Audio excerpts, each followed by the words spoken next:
नमस्कार माझ्या शेतकरी मित्रांनो, शेतकरी दादा यूट्यूब चॅनेलमध्ये आपले सर्वांचे पुन्हा एकदा स्वागत आहे।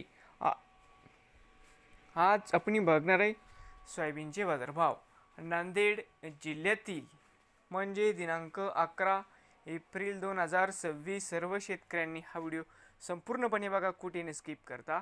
तर मित्रांनो, सोयाबीन दरामध्ये होत आहे चांगली वाढ।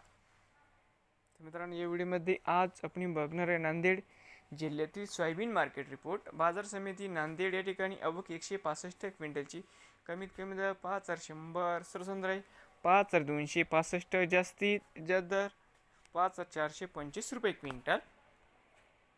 बाजार समिती लोहा आवक 29 क्विंटल, कमीत कमी 4500, सरसंद्र 5000 रुपये, जास्तीत जास्त दर 5251 रुपये क्विंटल। नवीन आले असाल तर शेतकरी दादा यूट्यूब चॅनेलला सबस्क्राईब करा, रोज सोयाबीनचे व्हिडिओ बघण्यासाठी नांदेड जिल्ह्यातील